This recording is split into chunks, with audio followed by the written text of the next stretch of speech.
Greetings and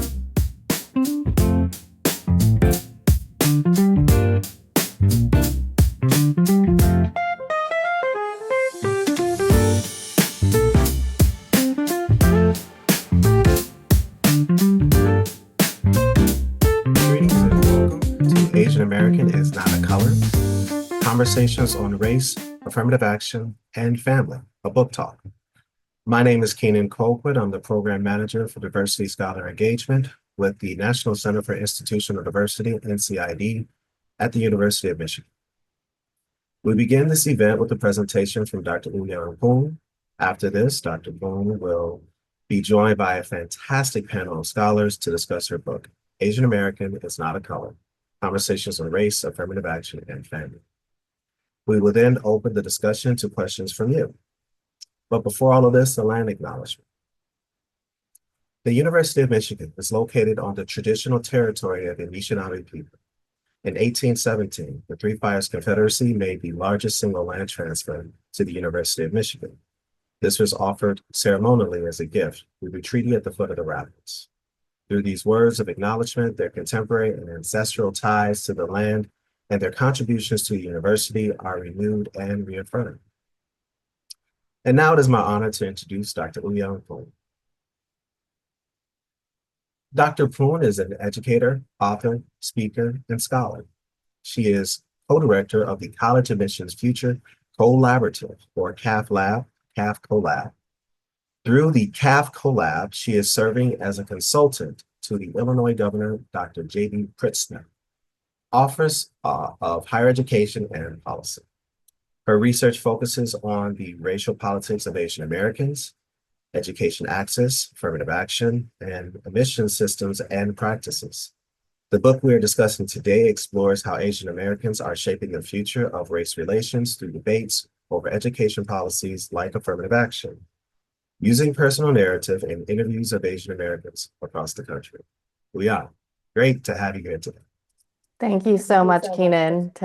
It's delightful to be here with you all today. And to get us started, hopefully, my Zoom sharing skills are still up to par. Let's see how it goes. We did it. Thank you for all the hearts. It was the hearts. I appreciate you all so much. Thank you so much, NCID, Keenan, the whole team. I am delighted for the chance to give a brief overview of this book, to share a little bit about this labor of love of mine, and to join you all in conversation. At the end of this, as Keenan mentioned, I am so excited to have some of my dearest colleagues join me in just having a little chit chat and then having you all join us with your questions and comments as well. So a little bit about myself first. In my research, I sit at the intersection between two threads of inquiry. One, why and how do Asian Americans feel how we do about education equity policies that are intended to expand opportunities for everyone? And from that research, which is what really started my career, I was really compelled by a question that was very apparent from that research on how exactly does admissions work systemically, and what are those norms? Because it is such a black box, there's a strong lack of transparency in how these systems work and how we can influence them to be better for everyone, and how can they be improved to be more equitable and fair. And lately I've been moving into thoughts of abolitionist ideas for college access, but that's not for this talk right now. And so with those two threads of research, I did all the things a good research scholar should do. I wrote peer-reviewed articles, which you see one of them here in the Harvard Ed Review. I wrote research briefs, like one of my favorite ones, Dismantling the Hunger Games. Yes, comparing highly rejected admissions to the Hunger Games. I wrote edited volumes. The one on the bottom right here is with Dr. Michael Bastido, Rethinking College Admissions. And then I had never really imagined writing for a trade press until something happened in my home. So this picture on the left is of my daughter, Tay. This is when she was 3. I think it was taken, pretty sure it's on the first day of preschool. As you can kind of see in the background behind her, it says welcome to preschool and kind of faded whiteboard marker. So when she was 3, it was 2018. We were in the midst of the first Trump administration, and she asked me very innocently, right before dinner one night, she said, "Mom, are we Black or are we white?" And I felt completely befuddled, right? Here I was, I had studied race and racism in education for 20 plus years or so. And I had no idea how to answer my own child's very earnest question. Um, because what I said to her was, "Oh, well, this is a simple question, right? Are we Black or are we white?" Well, Tay, we are Asian American, right? Easy enough. I'm Chinese, your dad's Thai. You are ethnically both Thai and Chinese and Asian American. And I went back to cooking dinner or whatever it was I was doing. And she goes, "No, Mom, no. Asian American's not a color. You see, I'm 3 now and I'm learning my colors, and the Asian American crayon, there's no such thing, right?" So I felt completely befuddled and just both delighted that she was curious in this way, and horrified that I couldn't answer these questions immediately. And so as I kept thinking and I kept thinking for days and weeks and months about why is it that I can't answer her question? I have the research background, I have the evidence, I have lots of things I could tell her, but not exactly when she's 3. So that is the origin story and the inspiration for this book. Was I wanted to write a book that wasn't necessarily for my typical academic audiences. Every chapter in this book opens and closes with a letter to Tay, bookending the storytelling and the narratives from my research. So next, I want to tell you a little bit about the research that serves as the backbone for this book. Back in 2013, maybe some of you in California remember the pictures like the one here on the top left, where you have a Chinese mom with a sign saying SEA 5 with an X through it, and 2 young children, Chinese children, with a sign saying, "I study hard, do not reject me into UC because of my race." So in 2013, there was an effort in California to overturn Proposition 209, which is the state ban on affirmative action. And out of what felt like out of the blue, when you study political and civic engagement of immigrant communities, particularly Asian immigrant communities, you don't see a high level of political or civic engagement. And so this was, according to the research, a bit of an anomaly to see these masses of Chinese immigrants coming out into organizing themselves into direct action. These communities, as someone who identifies also as Chinese, they felt familiar, but I felt they felt familiar and yet very different from the communities I grew up in. What they were expressing didn't really make sense didn't align with my experiences growing up in a Chinese American community in Massachusetts. They felt familiar, again, they felt familiar but different, and they really made me feel frustrated by what felt like a fundamental misunderstanding of how race conscious admissions worked. And I didn't really want to talk. I wasn't very curious about them, I will say. I was just very dismissive of them, like, "Oh, you know what? They'll go away. This is just a flash in the pan." It was an arrogance that I regret now. And in 2015, my colleague, Professor Peter Kiang at UMass Boston, as I was venting to him about this sudden activism, this very misguided activism, he asked me a very simple question: "Have you ever spoken with Asian Americans protesting affirmative action?" And I never, it just, again, it was another one of these moments that made me think, why don't I? Right? So in 2016, I interviewed 36 Asian Americans across the country who were leaders or key members of Asian American organizations that either advocated for or against affirmative action. So on the right here is a picture from the Supreme Court in 2022 of mostly young Asian American college students who were protesting in favor of race-conscious admissions in front of the Supreme Court. So these pictures here kind of represent this kind of divide, this affirmative action divide among the Asian American community. Let me tell you a little bit about the 36 people I talked with. The policy opponents that I spoke with identified almost entirely as Chinese men. It was really hard for us to find non-Chinese Asians who were representing organizations, right? So we weren't doing people on the street interviews, we as in my research team and I.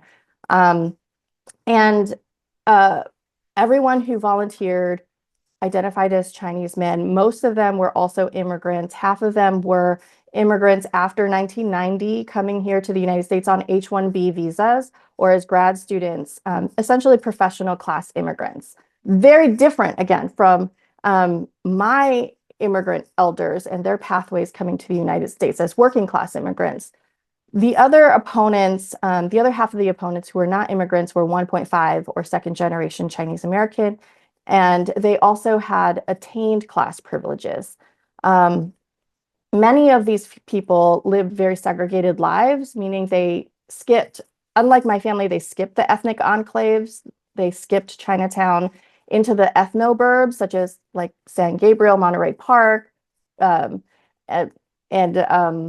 or predominantly white suburbs and workplaces. So they had very little interaction with people who identified not as Chinese or white.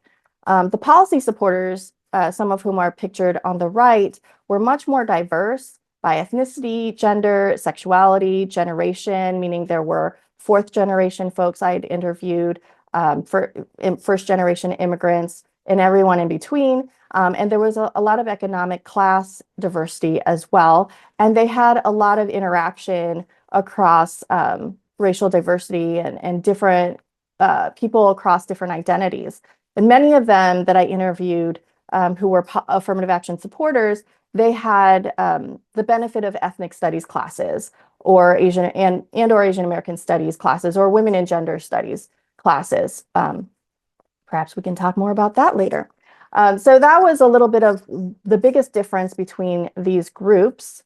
So what did I learn in talking with them?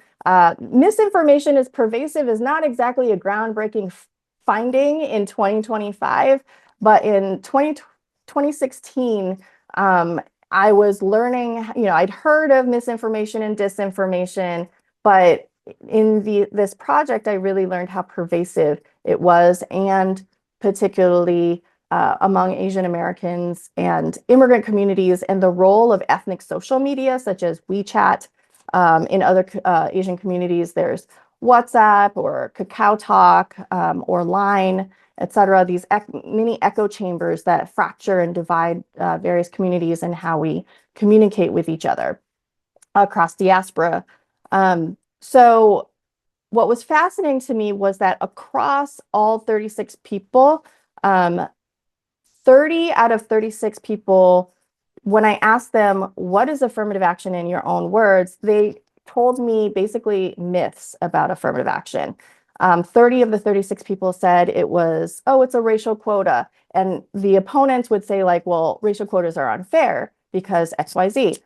Policy supporters would say racial quotas are fair because of centuries of systemic racism and exclusion, right? Or they would tell me, oh, it's points. It's a point system. If you check off the right box, you get more points. And if you don't check off the right box, you don't get the benefits of bonus points. And again, it was about whether it was good or bad was based on ideological framing.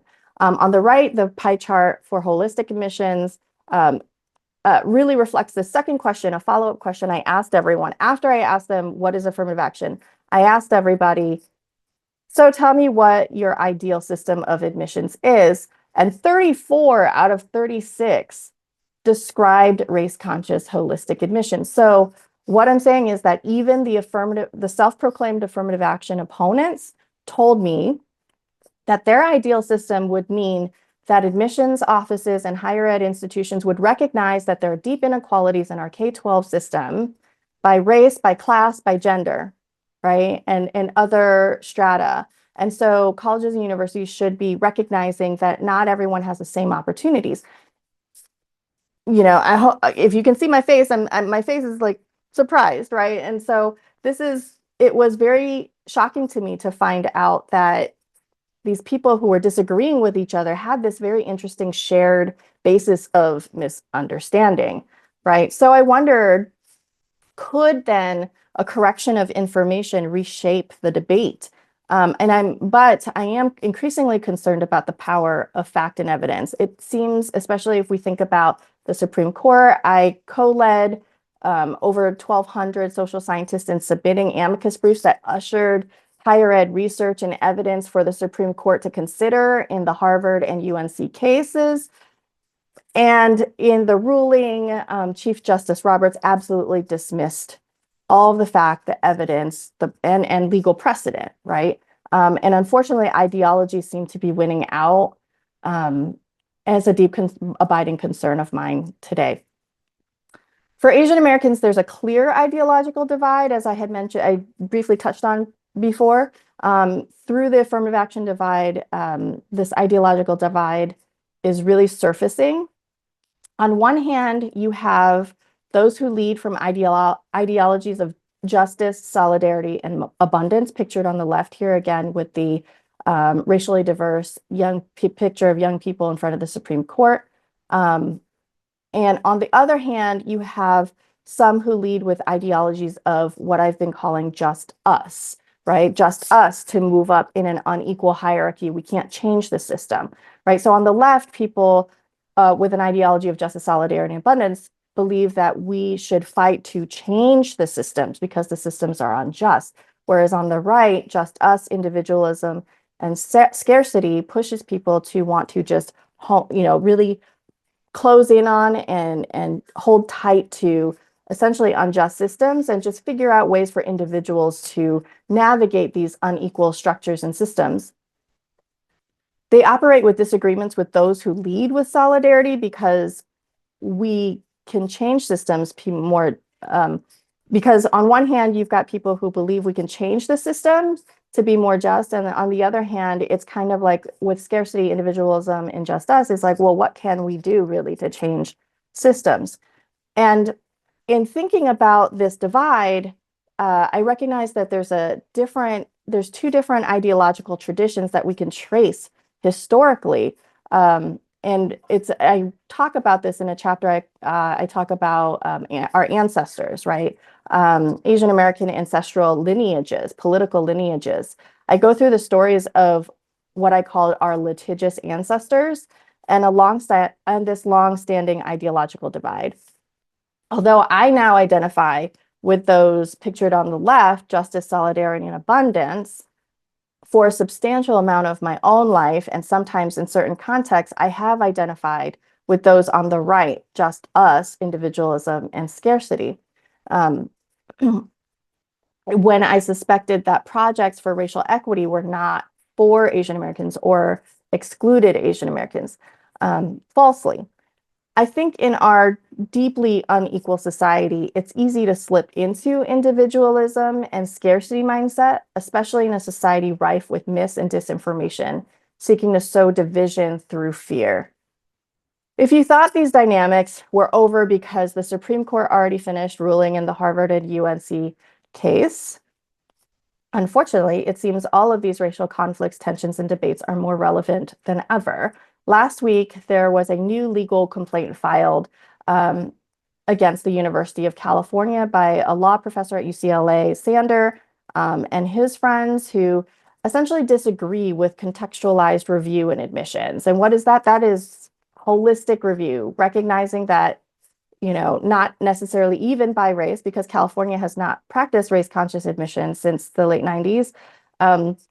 They disagree with having, the rough term, apples being compared to apples and oranges being compared to oranges, and recognizing that there is talent everywhere, but not opportunity everywhere.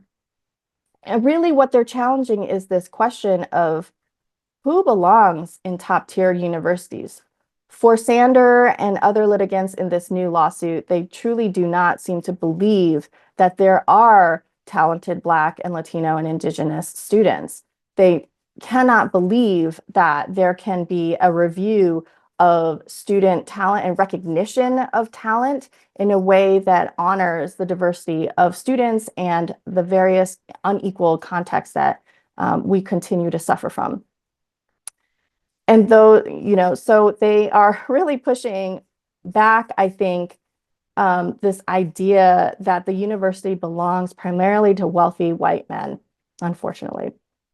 So I'm going to close in a couple of ways. One, I'm going to bring it back to who I always bring it back to, the philosophies of Grace Lee Boggs, who, for those of you affiliated with the University of Michigan, I'm sure you know, she was in Detroit for most of her life.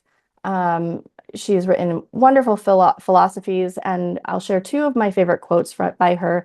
You don't choose the times you live in, but you do choose who you want to be, and you do choose how you want to think. Also, I love this quote where she always says, "We are the leaders we've been looking for."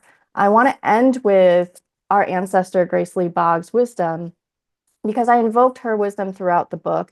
It's a kind of a light core theme throughout the book. Right now, higher education and other sectors of public life are obviously faced with existential challenges, and we need our collective leadership to forge a new future. Collectives, right? Not individual superheroes. We cannot allow for dominant forces to continue dividing and conquering all of us. And so with that, I want to close by reading a passage from the book about exactly what does it mean to overcome division and embrace a solidarity ethic. It's from the conclusion of the book, just to kind of demonstrate a little bit of the style of the writing in this book. I close with this letter. "My dear daughter, when you were 7 and your friend Jaya had just turned 8, he came over to our house for a spaghetti dinner. As Jaya asked for seconds, I noticed you picking your still nearly full plate of noodles. And then I did something that I swore as a kid I would never do as a parent. I remarked to Jaya, 'Wow, you are such a good eater. I wish Tay was more like you.' Jaya smiled briefly, looked at you, and the smile disappeared. You glanced at Jaya's empty plate and then up at his face with red sauce around his lips framed by his brown curly hair. With a frown, you quietly looked down at your lap. My heart fell, and I immediately regretted my words. Jaya turned to me and said, 'That's not fair. There's nothing wrong with how Tay eats. Sometimes I'm not a good eater.' He could have accepted my praise, but Jaya refused it when he saw that it came at your expense and realized that my characterization of him was too simple. Jaya's words seemed to empower you to look up at me and say, 'Mama, that hurt my feelings. You made me feel like you don't love me, and you wish Jaya was your child.' Side note, not my best parenting moment at all. Together, the two of you told me that I had disguised criticism of Tay within an insincere compliment of Jaya. You collectively rejected my double-edged words that could have seeded resentment between you and splintered your friendship. I offered a sincere apology to you over dinner that night and promised to do better in the future.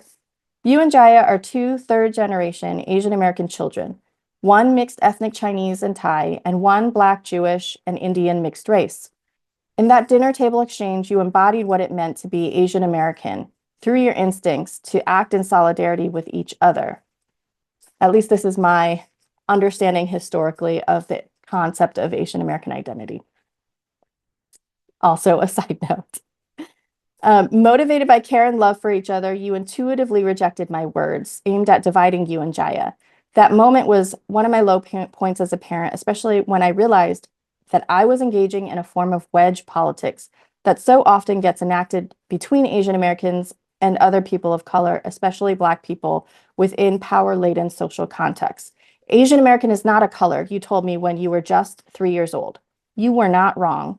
With that simple and powerfully observant quip, you propelled me into wondering how I could best support you as you began pondering our social place in a racialized world and questioning what it means to be Asian American.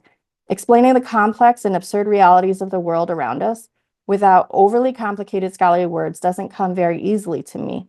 I wrote you this book to share my hopes for the future and continue engaging in the conversation you started when you were a toddler. All along, you already understood the practice of political solidarity that I believe is central to what it means to be Asian American. Thank you so much for listening. And I think I got the tech right this time. And so with that, this book was really written to be a conversation starter. So I want to invite my conversation panelist friends to the Zoom platform, Zoom stage. Let me introduce them. First, we have Dr. Rosemary Perez, or Rosie, because you're my sister, scholar mama. Rosie, Dr. Perez is an associate professor in the Center for the Study of Higher and Post-Secondary Education in the Marshall Family School of Education. Her scholarship focuses on undergraduate and graduate student learning, development, and success with the aim of creating more equitable and humanizing campus environments. Her research has been funded by the National Science Foundation, Spencer Foundation, Susan Thompson Buffett Foundation, and ACPA, College Student Educators International, and often involves research practice partnerships. Rosie, thank you so much for joining today. Happy to be here, friend. Dr. W. Carson Bird. There you are. Dr. Burden is an associate research scientist in the Center for the Study of Higher Ed and Post-Secondary Education. Y'all need an acronym. In the University of Michigan's School of Ed. Also, his current work explores the impacts of affirmative action bans on the intersectional inequalities of student degree paths and experiences. He's also studying the components of departmental microclimates in STEM fields and their influence on racial inequities and inequalities of those departments, and the contributions of college education to later in life health and social outcomes. Dr. Bird is the author of Behind the Diversity Numbers, Achieving Racial Equity on Campus, Poison in the Ivy, Race Relations, and the Reproduction of Inequality on Elite College Campuses, and co-editor of Intersectionality and Higher Education, Identity and Inequality on College Campuses. Carson, so good to see you. It's wonderful to be here and be in support of you. Thank you. And Dr. Charles H.F. Davis III. All right. Dr. Davis is an assistant professor also in the Center for the Study of Higher and Post-Secondary Education. His current research and teaching broadly focuses on issues of race and racism, systems of oppression, and structures of domination in U.S. higher education and its social context. In particular, his current ethnographic work uses traditional and visual methods to explore how Black campus and community activists build and exercise political power to drive social and institutional change. In addition to publishing in top peer-reviewed academic journals, Dr. Davis recently co-edited Student Activism, Politics, and Campus Climate in Higher Education, as well as hosted and produced a long-form documentary about the structural barriers facing Black youth in education and innovative solutions to support their success. Charles, so happy you could join us today. Yeah, thanks for having me. Really happy to be here with you all. All right, so let's jump into this conversation. I pretty much just have one question for everyone just to kickstart this conversation. Thank you all for listening to our conversation. This is a group of 4 old friend colleagues, so we might just bounce back and forth with a lot of fun, and hopefully that'll generate some thoughts on your end on the other side of this Zoom, y'all. So for Rosie, I want to start with you. So when I was writing this book, I found it really challenging, as I kind of shared a little bit in the presentation, to listen carefully and respectfully to people I didn't agree with. And narrating their perspectives in a thoughtful way, oh my gosh, that chapter took me forever to write. And some of your research is on diverse learning environments and intercultural development. What are some ways that teachers or professors, community leaders, media, and others can facilitate healthy spaces for disagreement and learning? I really need to learn this. I think I need to relearn it, right? Like, I think this question is hard. And honestly, I think it's actually a harder question to ask today than maybe if you would have asked me 10 years ago, as our world becomes more polarized. And in many ways, it is easier for us to demonize or just immediately say, I don't want to engage with you. But based on my research, the teaching I do, right, like dialogic space can be helpful. It's not the solution to everything, but it is one approach that I find for me has been particularly useful, right? So a couple of good practices that we've learned, right, from research and teaching. When you can, setting some ground rules, right? Being transparent about how we want to talk or engage with each other. I usually pose it in the form of questions. So sometimes I ask my students, what do I need, like individually reflection before we come together to feel heard, valued, and respected in conversation. And then I ask them, like, what are you willing to do so that others feel that way as well? I think it's very easy for us to say what I want and to not really think about what we're going to give back. So this idea of reciprocal engagement is something we really have to hold tight to. I think we also need to be clear about the nature of the conversation, right? Dialogue, debate, and discussion are very different. And I think all too often, I often think I'm coming into a dialogue where I want to build understanding, and someone's coming in hot for a debate, right? If we have completely different aims, we are talking across each other, and in ways that will never be generative. So are there ways for us to kind of understand what is the aim of this? Because if we're just going to talk at each other, there's probably a different way we could have done this. So I feel like there has to be an opportunity for us to really consider what is the goal of this. If we're just sharing perspectives, that's more of a discussion. If we're trying to move to collective understanding, it's more of a dialogue. If we're really just coming to really prove someone's right, that's a debate. And that can be challenging, right? I think as you do in your book, right, the power of sharing stories is invaluable.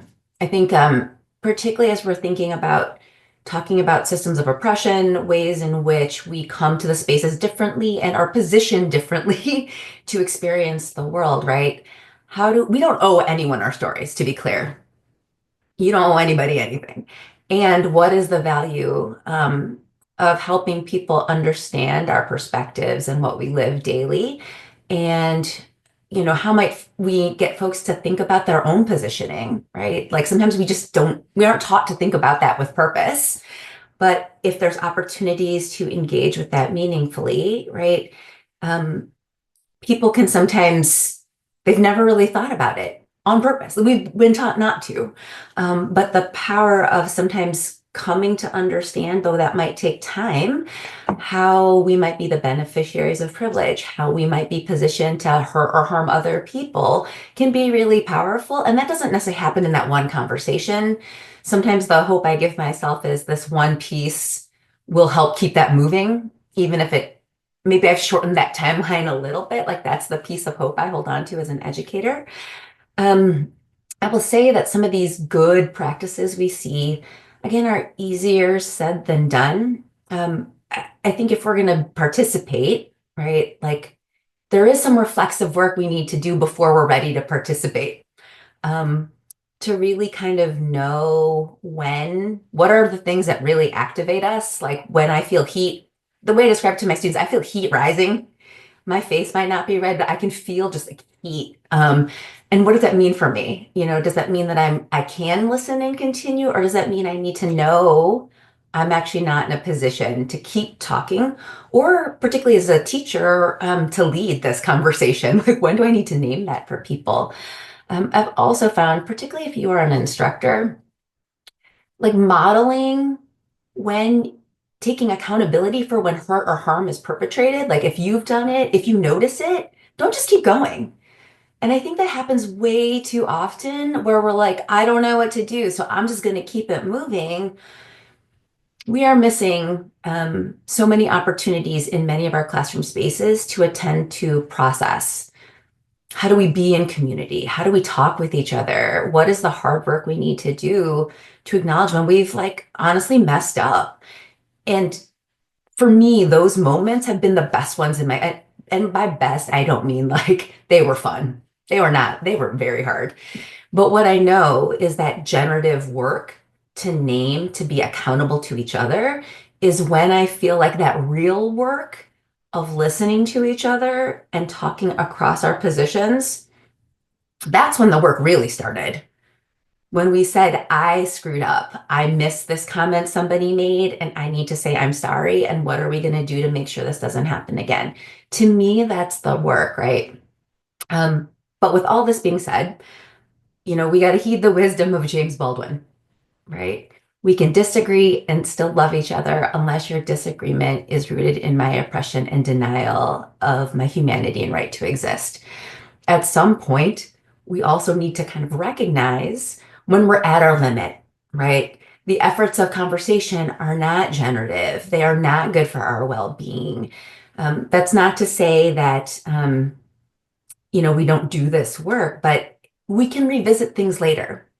We are not fully responsible for everyone's learning. And I think that that's a tough thing. Like, we want passionately to make the world better. Many of us do, right? And at what point do we need to pause, come back, give people space and say, I need you to do some work before we can continue this? Because I think that that is the hardest, that's a hard lesson to learn, to kind of know when at some point I'm trying to convince you that I'm valid and human, and you're not ready to have that conversation, which is both a hard and sad thing to think about. But I think I've come to, I don't want to say accept, I've come to reckon with the reality that I have to be differently patient with some folks. And maybe I'm not the one who actually has to be having this conversation with you. But at least I tried. I did give my best. And at some point, you and maybe a different friend need to engage with each other. But kudos to you for like doing this work, because it is hard. It is hard. Yeah, I don't know if I would have done it if it wasn't like I have a research protocol and I'm gonna ask these questions. I have these follow-up questions, but like you said, they didn't owe me their story. And that's what shocked me the most, was how much they shared with me.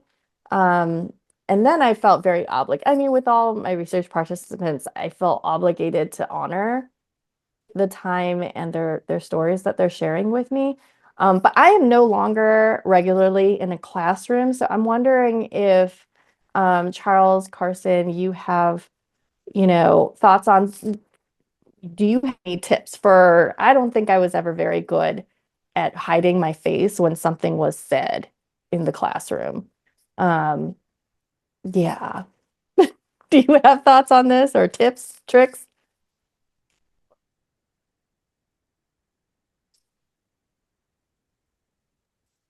I mean, sure, right?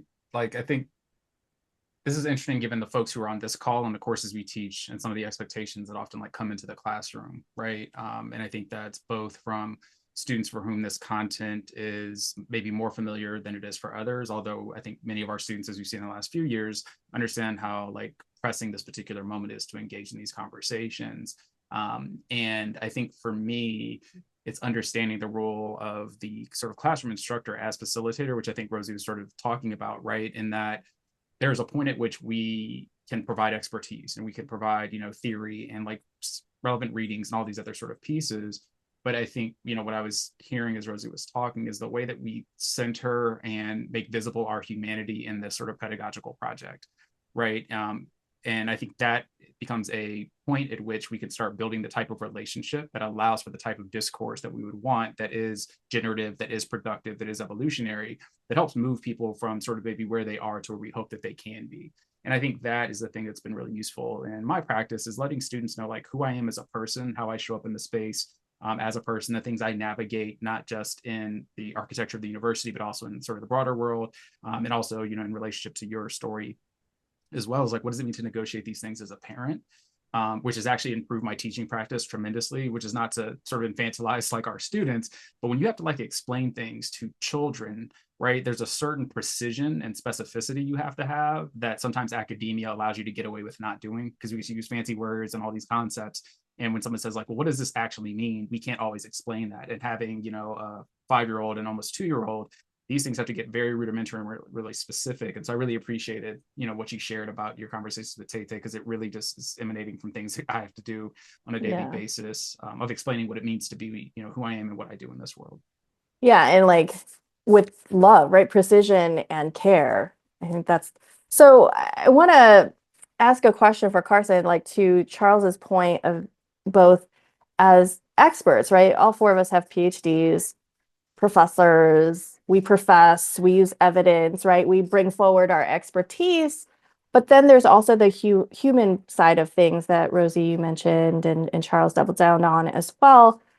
Carson, I have a question for you about numbers, because numbers don't really convey humanity to me. And I think a lot of, in the conversations I had, the interviews I had, and other conversations, meetings I'm in, I have a lot of questions coming at me about the numbers. And even when I do present numbers, people are not exactly willing to accept it. So for example, in the University of California lawsuit, they're claiming that comprehensive holistic review hurts whites and Asian applicants, but then the Asian numbers are continually increasing when you look at the numbers. And I'm just like, I don't get this. This is such a cynical lawsuit without evidence, right?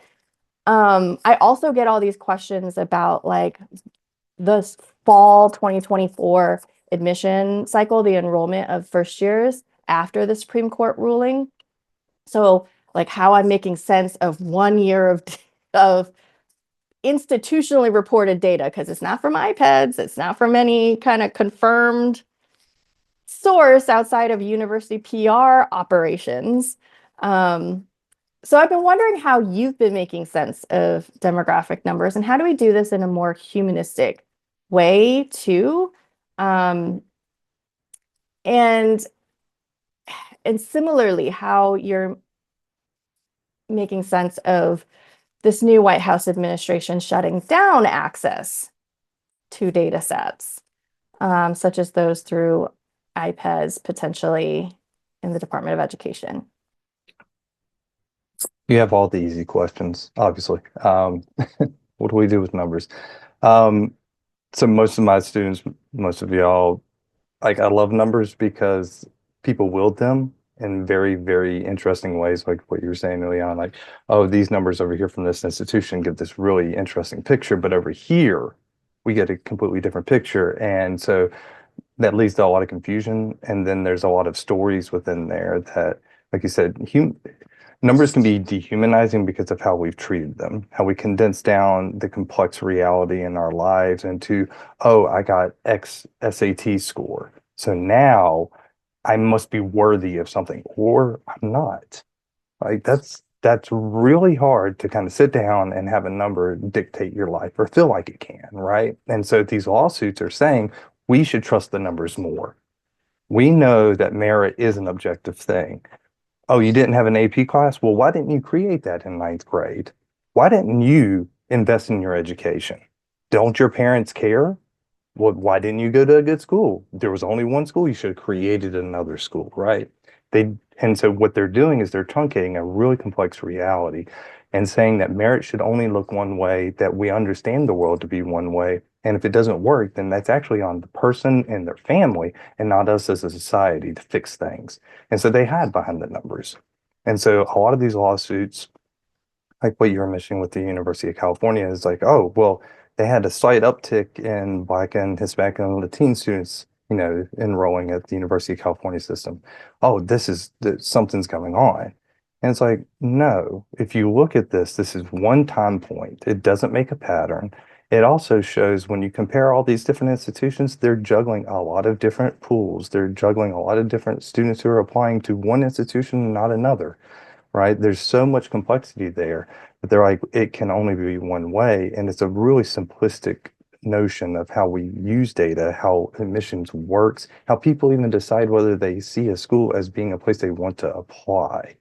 And so when we kind of come back to the bigger question of what do we see in the trends in 2024, it's complex, it varies, and actually it looks the same as it did before.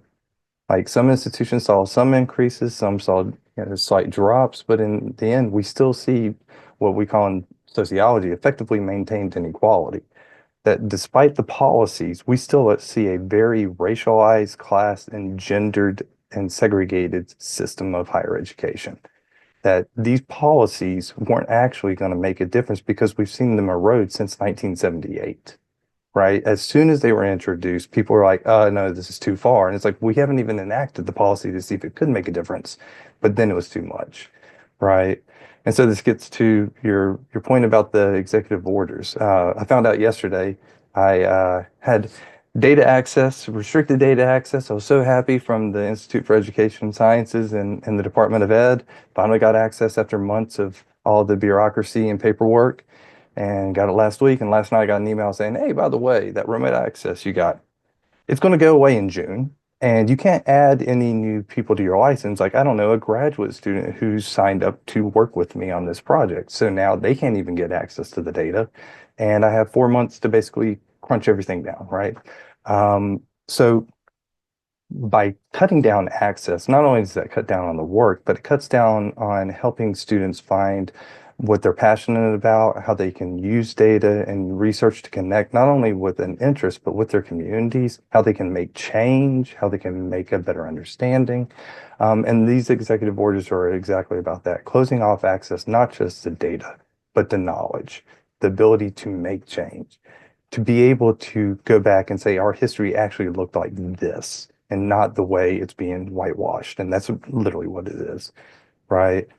So all these executive orders, what they're doing is making it more challenging to say that something isn't right. And by kind of taking away the ability to point at evidence, they're like, oh, well, you have no evidence to use. We can't make a change on that, right? So they're really trying to create a self-fulfilling prophecy of lack of evidence and lack of ability to change, basically usurping power from people. Yeah, and I've been wondering a lot about activism. So Charles, I'm coming to you next. Um, you know, I think just very recently we saw in South Korea, right, their politics got a little bit messy and the whole country shut down, right? There were people just sitting in 15-degree weather for days on end, and walkouts and sit-ins. I don't see that here. And what Carson just shared is really scary. And I'm sure we all have other scary stories also related to these executive orders and other authoritarian things coming down. And I have a couple questions for you, but I'm going to start with around student activism. How can student activists work to affect change on their campuses, even with this cloud everywhere?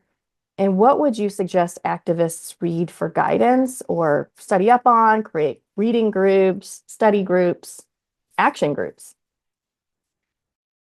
Yeah, that's as Carson said, right? All the easy questions. There's so many places that I think folks can start and should start. And one of the things I talk with the graduate students I advise is that all of us have a responsibility to be historians of our area of study, even if that's not our principal discipline, right? And so we have to go to the reading. And a thing I talk about quite often that's been articulated, of course, by Robin D.G. Kelley. It's taken up in Lee Patel's recent book, right? Is this notion of the relationship between studying and struggling.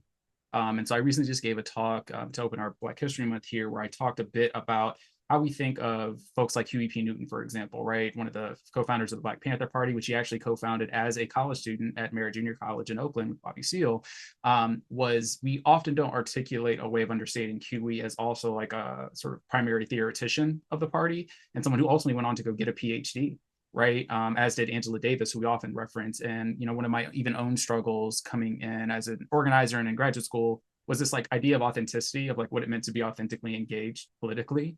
And I had to sort of resign myself to understand that intellectual work is also a part of that movement work. And so what that means in part is that we cannot fracture or separate then the importance of studying while we're engaging in struggle. Right, part of why we're continuing to fight for so many of the things that we thought we maybe had won previously is because racism and white supremacy keep permutating. Right. And if we don't continue to engage in study and to understand how these things are manifesting, then it's going to be really hard to be effective. So I want to encourage students, but also others that want to get engaged politically, is you've got to go to the stacks, as you said, right? You got to get in there, you got to dig through all the books and look at the things that have been laid before us.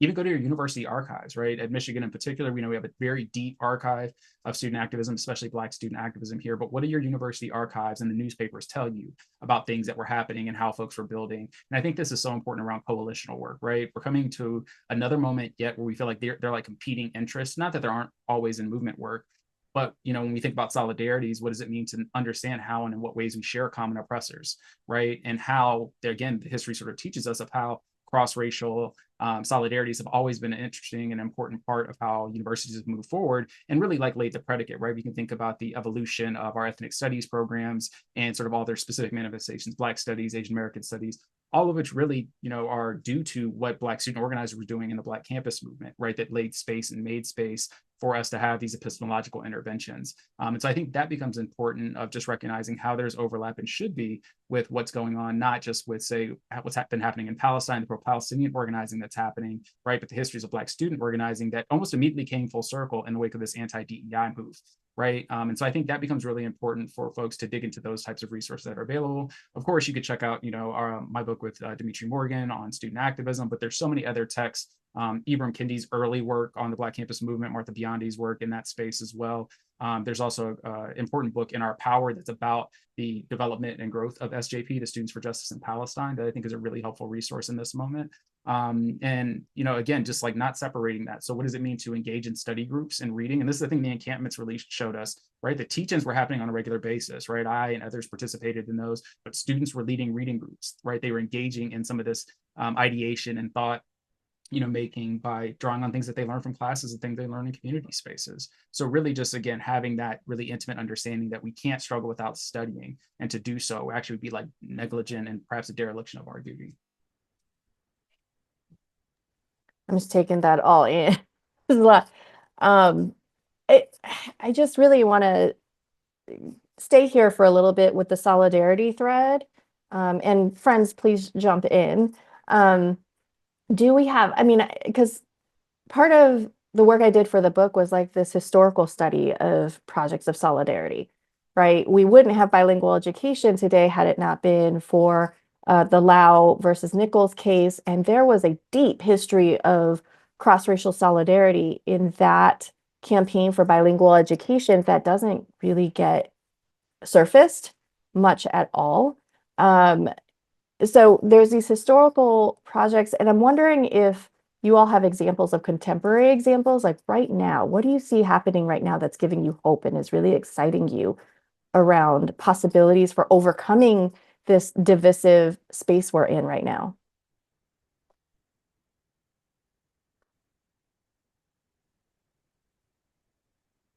Whether that's on campuses or out in the world.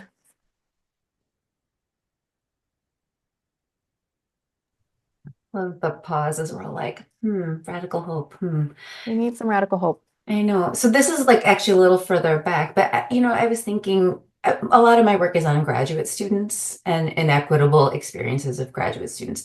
What I will say is the ways that graduate students nationwide have organized themselves as a labor movement, right, to really advocate for healthcare, for better wages, for clear institutional policies to get out of terrible work environments, to get like decent work hours and people to stick to contracts, right?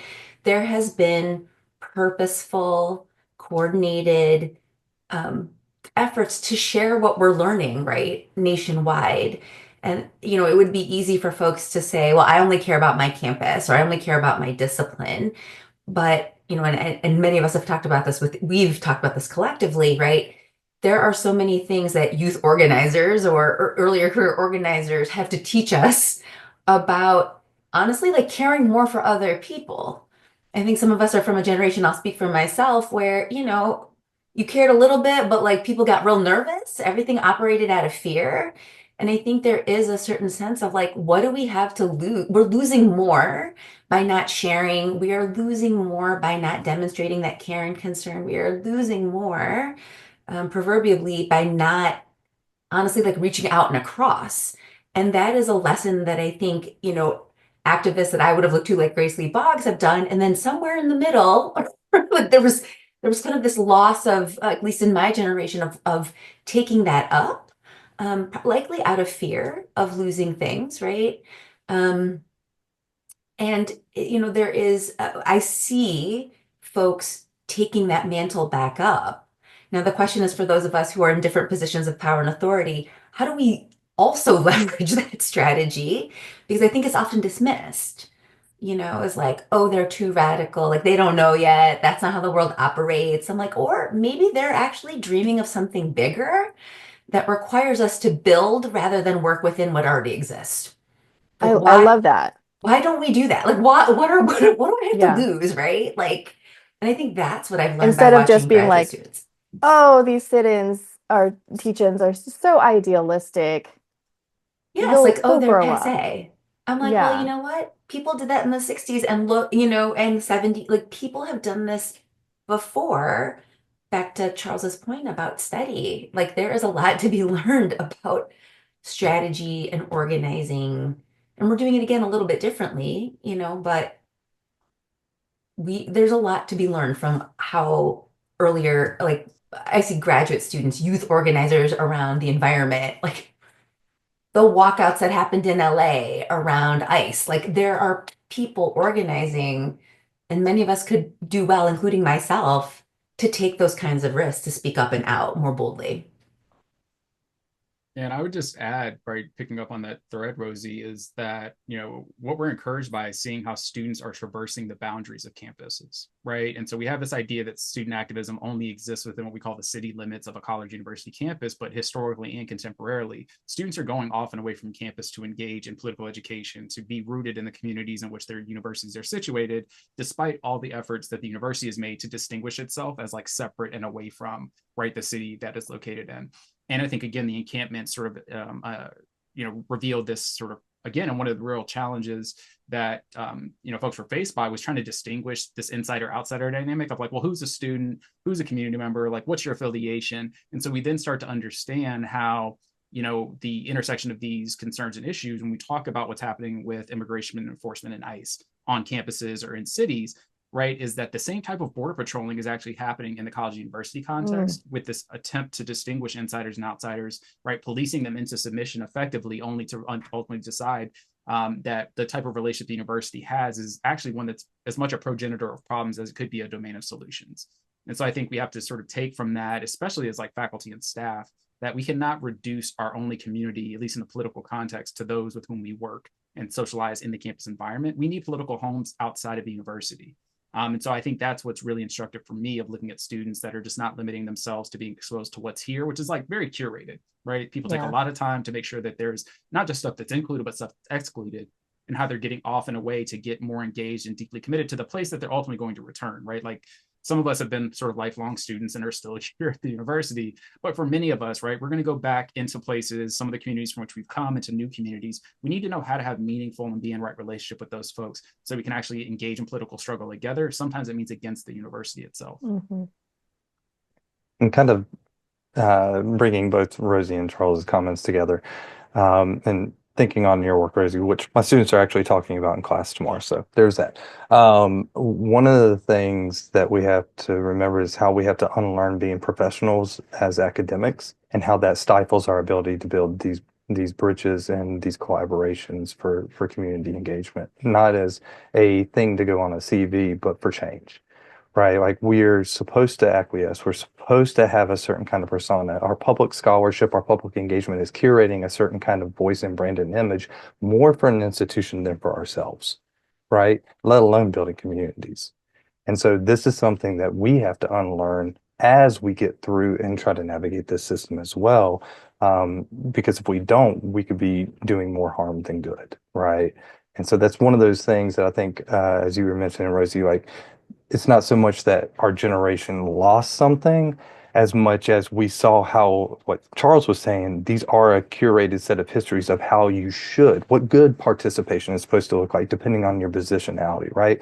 Whether you should or not see a staff member as having more knowledge and institutional memory and community connections than a professor because of a degree in a position, right? How they create those hierarchies between students and faculty and staff is really, really important. And how to break those down isn't easy.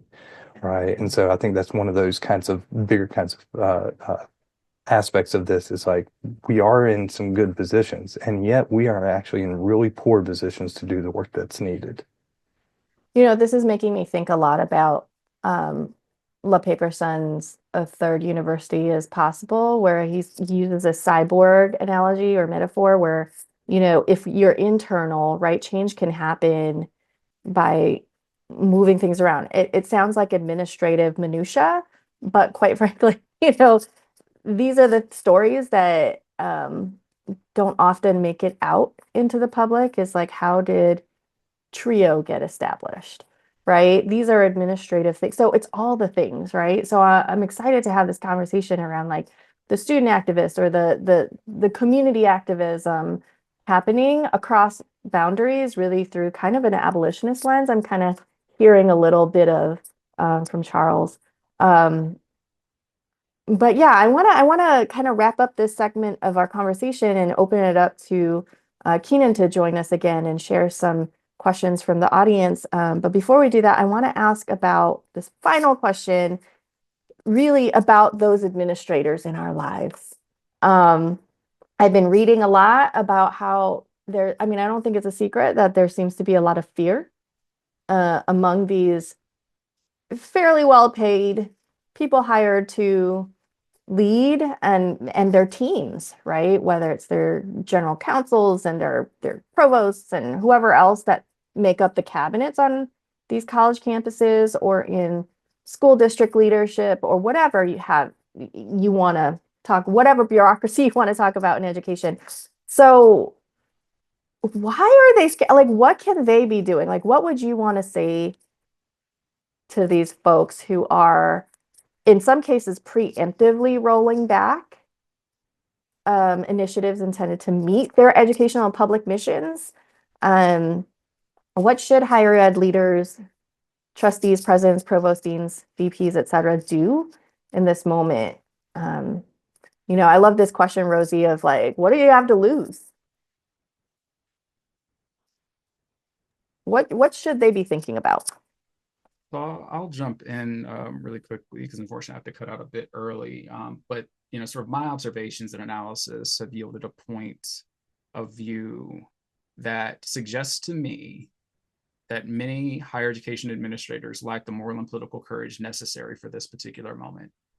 And part of that is the transition a bit from many of the administrative sort of roles as managerial, right? And sort of Gary Rhodes talks about this sort of idea of managerial employees from leaders. And we're seeing that, right? And like managers are primarily positioned to maintain and keep the status quo. And the university's created an architecture for itself that requires a certain level of compulsory compliance, right? And so we've seen, which I think is really important to note, the ways that the university has made racially minoritized administrators in particular, like hold the hat for all of its bad behavior over the last year, right? It's put Black and brown senior folks who have somehow, navigated the terrain to become vice presidents of student affairs to have to make these, very difficult and challenging positions. And while that is also true, right, I want them to harken back to and remember history, right? The only thing that made possible many of them to even have those positions, right, to navigate the institutions the way that they have was because somebody was engaging in study and struggle, right? Somebody sacrificed deeply and greatly and at a great cost that made possible their space in this arena. And so do we not then have an obligation, right, and a responsibility to continue to push in the ways that will allow and create more space rather than more restriction? And there's always sort of this notion, this saying, and I forgot who might credit for, but this idea that we like have to love freedom and liberation more than we love these jobs, right? And if we don't, then that's fine. But let's be honest about that. We can't come out of 3, 4, 5 years post George Floyd, where everybody had a lot to say and everybody was quote unquote committed, right, in a particular kind of way. But then when the moment comes to risk and relinquish something, we're unwilling to give that thing up in service of the mission that we've been assigned, right? And so if we're unwilling to be transformed in service of this work, which is what organizers like Mary Hooks teaches us, then right, we need to just get out of the way, right? Resignation is a very powerful tool. Refusal is a very powerful tool. And if we're not willing to exercise the moral and political courage that this moment calls for, right, then either one, we need to be honest about that, or two, we just need to get out of the way so somebody else can step up.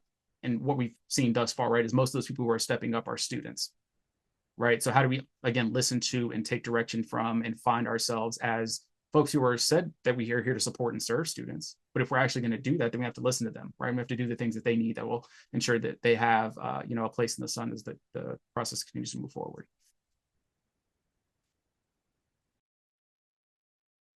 Thank you so much, Charles.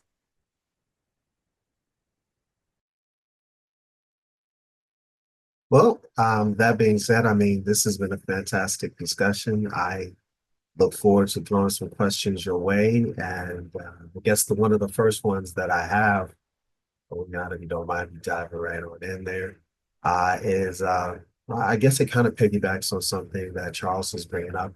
Someone asked, what are your thoughts on the deeper issues of what it means to be a top tier university?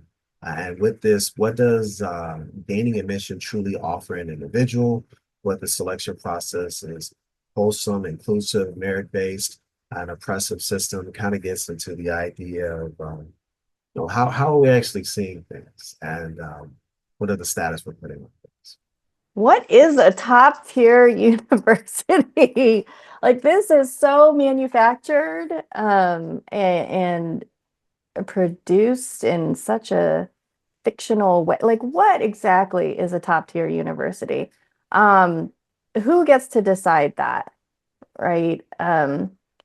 I'll just run over to, I'm sure everyone's thinking it, US News World Report, ranking structures. There is this one dude in his little office in DC creating these rankings. And if you look at the methodologies, none of it has to do with actual quality teaching and learning. Like, and then one time, about 10 years ago, I asked a top tier university admissions VP over coffee, at one of these conferences. I think it was like a NACAC conference or something. And I was like, tell me why institutions like yours continue to require SATs and ACTs when there's really no educational value to it. Like, there's very little benefit to requiring it. And we kept pushing back and forth, and finally he was like, listen, my trustees want it. I'm like, why do your trustees want it? And he admitted, he was, from the very get-go, he admitted there was no real value to requiring it, right? Especially given the eugenics history of these test designs, the continued problems with it that are designed to make sure that there continue to be race and class and gender gaps. And these gaps are by design and structured to be so. And so he said, my trustees want it. I was like, why do your trustees want it? And this is about 10 years ago. And he said, because our rankings are factored into our Moody bank ratings. So if you always follow the money, you might find an answer, right? And it was shocking to me. And I was like, well, finally, someone has really. So is a top tier university just a wealthy university? A very successful in the game of capitalism university? Is a top tier university measured by how many students they reject, right? Which is why I threw in the term highly rejective institution at one point. And I have to credit my dear friend Akil Bello for that phrase. Let's think about, why do we think about top university as the ones that reject the most, and not by the actual quality of educational experiences? We live in a country where right now we still have a very vast ecosystem of colleges and universities, nonprofit, private institutions, public, a very rich, long-standing public university and community college ecosystem. I always remind people there's over 4,000 colleges, universities in this country, not counting for-profits, right? And there's an institution for everybody, right? Just as much as there is diversity of learners out there. And we keep thinking that going to a place that is like essentially having a Chanel bag is somehow worth more than like having I don't know, I don't do brand name things, but it's literally a brand name. Like, what does that mean? Right? And at the same time, here's the contradictions, right? Like, I'm sure someone out there is thinking about the Raj Chetty research, right? That attending these super highly rejective institutions, there is, and this is where, Carson, I'm going to be like, here, you jump in here, because this is where the numbers come in and I start getting a little bit fuzzy. But, his research with the tax data. I wonder if he still has access to federal data. Anyway, side note. But their findings were like attending these institutions, especially, is kind of like a express lane into wealth and privilege in this country. Carson, you want to pick up on that for me with the chatty work? Yeah, I mean, I guess for the baseline is like you called attention to one of the problems with some of the chatty work, and this broader picture of what social mobility is to help you navigate an unequal system, not change the system to be better for you and everybody around you. And the other part is everybody's focusing on inputs and the outputs and not what actually happens on a campus. The education that Rosie talks about in her work all the time, right? Like these things are really, really important, and it almost makes inequality look fixed and institutions incapable of fixing it, right, with all their billions and endowments and different, foci. And so what ends up happening, like with Chetty's work, which is really like there's some interesting tidbits in there about certain kinds of institutions that are doing a good job for certain students from different backgrounds. But what's not changing are the networks of who's more likely to get interviewed for certain kinds of jobs at these institutions. If they don't like your institution, if they don't see you as like what you were saying, a top tier institution, they're not going to come and recruit from your students, right? Like they're just not going to do it. And that's a system that has to change, which obviously you can see somebody being socially mobile through going to Brown or Harvard or Michigan or wherever.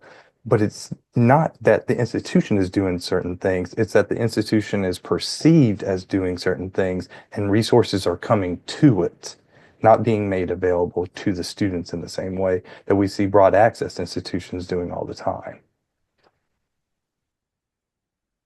With the mention of broad access institutions, it makes me uh, think of another question that's come up. Um, as opposed to your top tier institutions. Thank you for sharing that story. I remember the first time a big wig in student affairs explained what prestige meant to me. And that one blew my mind. It's like we're prestigious because we don't let people in. Okay, didn't see that one coming.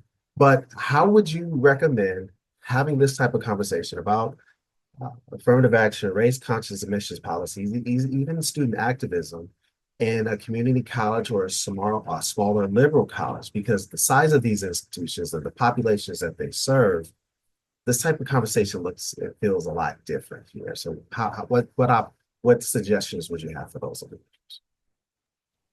Yeah, I think the beauty of community colleges is that you get the most diverse, you know, constituency stakeholders around, and it serves the community. So those boundaries that Charles was talking a little bit about earlier, they're less there, right? And I'm speaking right now, actually, I'm in an office at Foothill Community College in Northern California right now. So, and have had a chance to get to know a lot of our community colleges in the state of Illinois in the last couple of years. And just, the conversation is slightly different, but I think there's like even more opportunity, right? As Charles mentioned, who founded the Black Panthers? Community college students, right? These movements get kicked off, can be really led by people in community colleges, and anyone can be part of these spaces and these conversations. So I think there's a lot more opportunity, perhaps. Yeah, and the cynical back corner of my mind is like, where's the funding and resources going to come from? The federal versus the state, right? Thinking about federal resources and state resources and this conflict and tension that is really coming up in 2025. But I think what I learned from the conversations that I had with these people that I've started to apply in my own kind of just personal and community life has been walking in with more curiosity in my conversations rather than the position that I feel like we're trained to do in doctoral training, which is defend, assert and defend. Um, and just as people share their thoughts, I think I push myself now to more ask, like, well, why do you think that? Like, how did you arrive here? So, You know, I Anyone want would, to add anything to that one before I go? yeah, I would, honestly, if we're going to do community-based conversations, right? Like I would ask the students, like, what are the issues you care about? Like, what is most affecting you, right? Because I do think it's very easy to fall into the trap that the best conversation to have is how to get into a more selective place, right? Where that might not be the person's desire, right? And so, or like truly relevant to their aspirations and goals, right? So Freer, in talking about liberatory education, was really focused on problem posing. Like, how do we situate our understanding of power and how it operates in our day to day and what affects and what matters to us most? So, if it's like, what is the issue with I cannot, childcare is inaccessible, it is too expensive. Well, how do we analyze what this actually means? How does this come to be, right, in a meaningful way for the student that's creating barriers to achieving their degree? Or issues with minimum wage or, like lack of access to healthcare. There are lots of entry points. And I think I think it's convenient for us to look at issues that are ascribed to more quote unquote prestigious places rather than actually situating similar conversations in what matters most to the people. So I think like if I were to focus on like grounding this in my curriculum, grounding this in a different institutional type, I'm like, well, let's look around and think about what is really affecting your quality of life and well-being, right? And like start there because you can unpack how all of these systems are operating to affect people day to day. And it just operates differently in the space that we're in and who we are. And I'll add, I think one thing that comes to mind and something that I try to do, and my students might say I do differently, or maybe not a great job of this, is when you say quality of life, Rosie, it's like, well, what do you mean? Asking for common definitions so you can be on the same page. So you're not speaking past each other and not deferring to one definition as being a great thing because somebody happens to have a certain kind of institution on their name badge. Right. Like those are one of the things of kind of grounding this into a greater community reality. I think that sometimes we've moved away from in our pedagogy, like what you're saying, Rosie, and those things can really matter because it allows for input, it allows for understanding and reflection of how exactly are we approaching these supposedly same topics from different angles and maybe talking past each other when we could be working together to fix things. Good points. Um, I'm gonna shift a little bit, but not a whole lot. Rosie, I remember you just put out a paper not too long ago about the passion fatigue.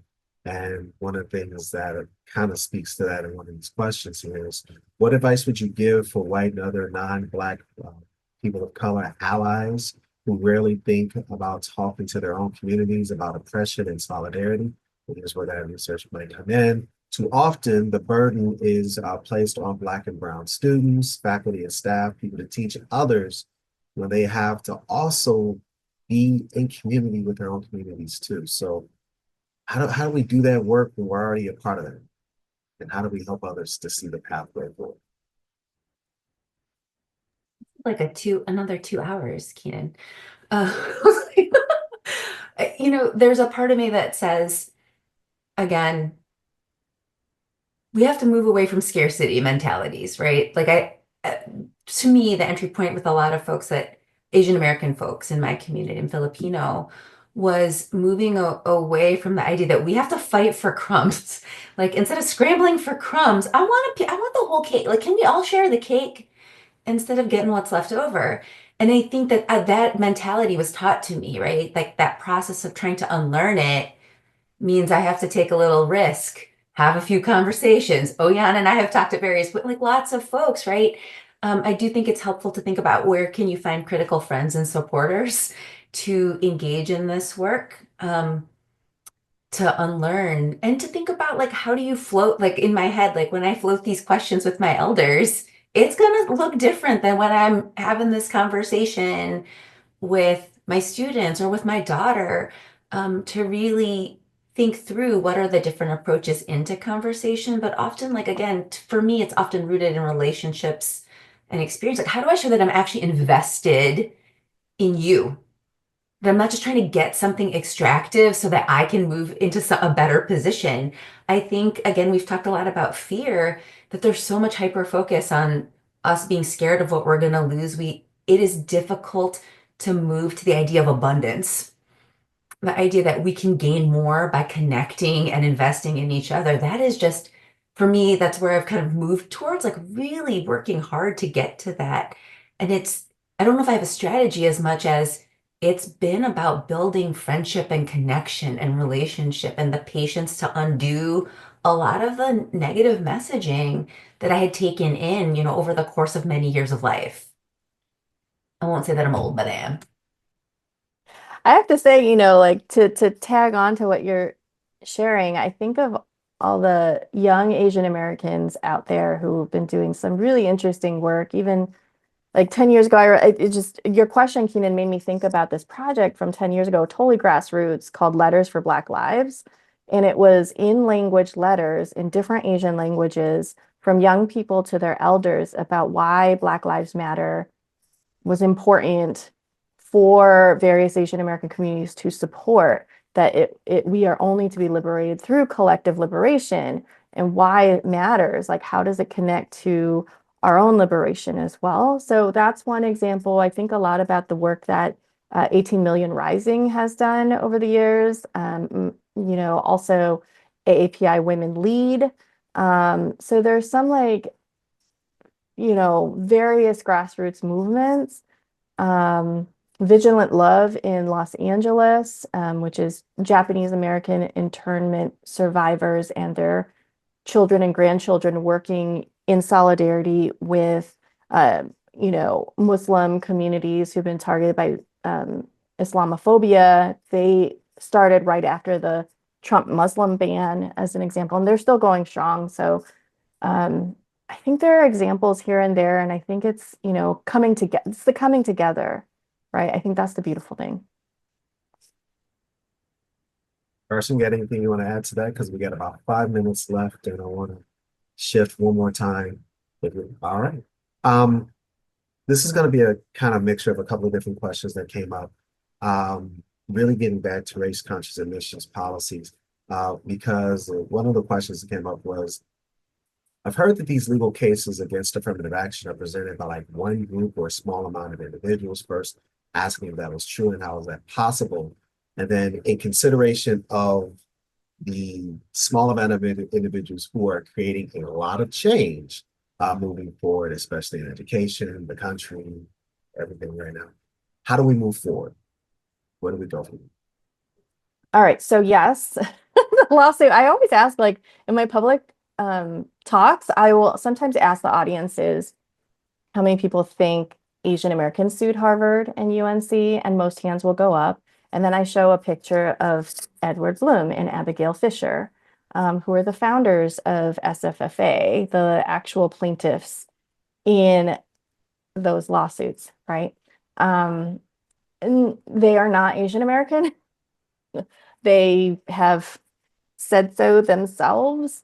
In fact, Harvard tried to get the case dismissed on, I don't know, I'm not a lawyer, but they don't have the grounds to sue and say Harvard's discriminating against Asian Americans when they themselves are not Asian American, but courts being the courts, and I don't understand these things, they said, let's keep going with the case, right? And then a few years later, they added on, these are just, it's staging, it's theater, it's leaning into, I think, racial stereotypes that we all have been inundated with, as Rosie was kind of mentioning, right? Like these racialized ideologies that have been drilled into us for a very long time. They are leveraging those things. In many ways, Ed Bloom and his friends, Richard Sander in this most recent example, they're doing really good at race-conscious strategy, political strategy, right? In a very cynical, awful, terrible, divisive way. But sadly, they are winning, right? And so one way for us to, combat this is Ian Haney Lopez has this wonderful thing called the Race Class Project, Race Class Academy, and he talks about how we have to collectively see these political actors for who they are. They're trying to do a power grab. They're trying to dominate, and we have to collectively come together and say, no, we're smarter than this, right? And we won't let this divide us. I think this has to do with the mainstream media as well, because, you know, they kept perpetuating this lie that it was Asian Americans who were suing, right? And again, triggering our racial stereotypes as a public. And we just need to get better at what Yolanda Seeley Ruiz calls racial literacy. That really puts a lot of things in context. I appreciate that. It also kind of gives us a way forward. Just one, acknowledging the fact that this isn't a everybody against everybody situation. This is a very small amount of individuals. Oh, yeah. And there's a map. Kimberly Crenshaw's African American Policy Forum, they internally have a map of who's funding on all the funding networks, right? They are so organized collectively. It is scary, right? There's an essay out there on how, you know, Ed Bloom is not alone. He is backed by millions and millions of dollars and funders that are also in the game of, you know, trying to exacerbate climate catastrophe, against reproductive justice. Like, all these issues are interlocked and collectively move forward. So we need to get back to our roots, right? And really practice this community building and reconnection. That was great. I know we're about to be out of time. 20 seconds. Rosie, Carson, you got anything before we head out? Well, that was a great place to leave it. Thank you so much, everyone. This has been fantastic. This is a fantastic panel. I'll be asking all of you to give me a list of all the resources that you provided, because they were so fantastic. Used the word fantastic several times. Dr. Poon coming out. So I just thank you so much for that. Thank you to panel, Carson, Rosie, Charles, Dr. Poon. Can't wait to read more about your book. Again, thank you, and please help us by building this and other NCID programming by completing our post-event survey, which will be available. You'll find it in the chat section here momentarily. So thank you for participating in the event. Until then, this has been